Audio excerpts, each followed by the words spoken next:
in the middle of the floor, and he's not moving. I don't know if he's even alive, and the house has been ransacked. Please, hurry. All right, Mark, what do you got? Yeah, so I'm going to go straight for the hot spot on this, which is ransacked. And, maybe somebody else will want to talk about what a kind of odd word that is. But I'm just going to go for the inflection on it. And it has a cultural significance, the way that's said to me. Maybe it's just me, but maybe other people remember Wacky Races. And in Wacky Races, there's a character called Penelope Pitstop, who used to be always have the hooded claw, who would be chasing her. And she would kind of cry out, "Hey, help, hey, help." And there was an inflection in her voice that is become synonymous, I believe, with a heroine in distress, a woman in distress.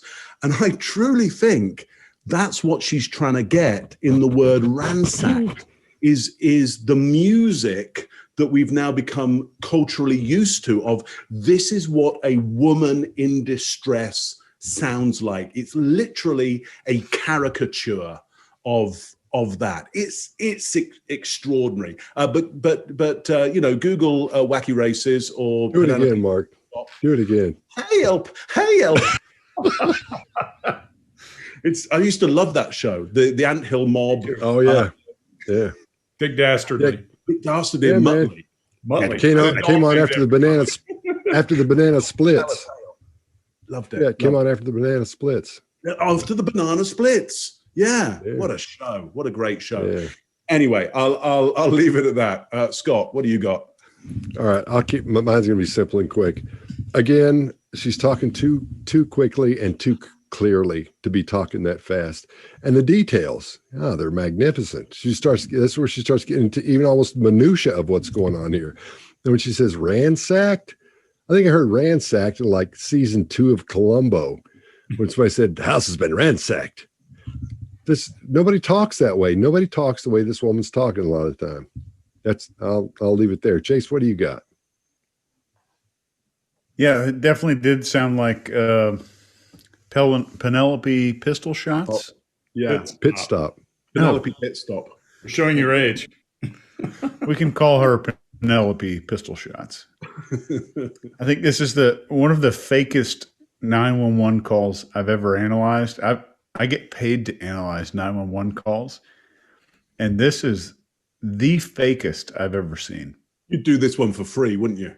I wouldn't call this the best liar, but I would call this the best case study for sure that I've seen in a long time.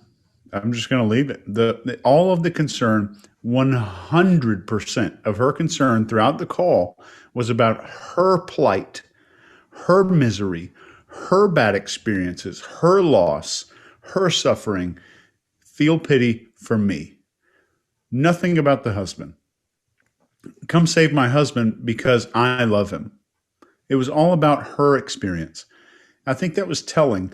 And when we get into the dissociation part, and when a person's capable of that type of dissociation, even though they know that they did something, there is a direct tie between childhood abuse and then that person's ability to get into that dissociative state and later narcissism.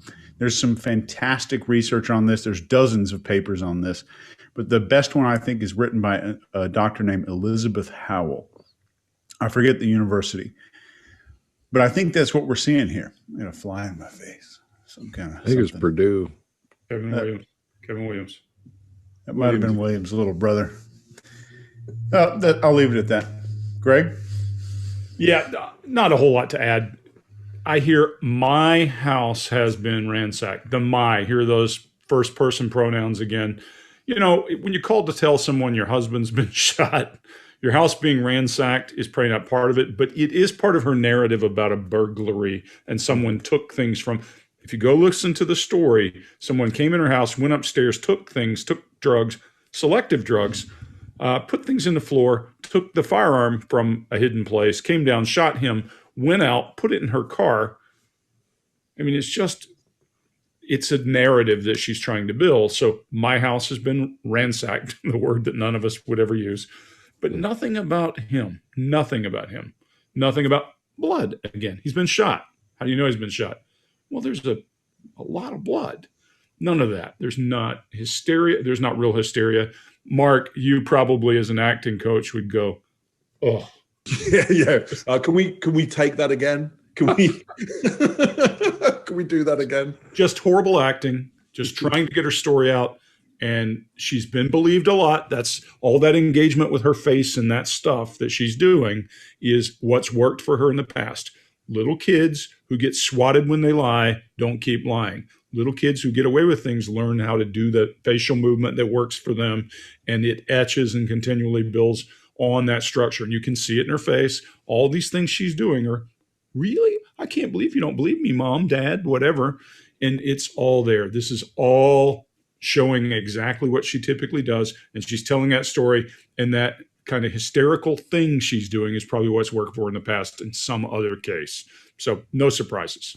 That's all I got. My husband's laying in the middle of the floor and he's not moving. I don't know if he's even alive, and the house has been ransacked. Please hurry. If you like this video, get the full body language breakdown and analysis on our main channel by clicking this video right here.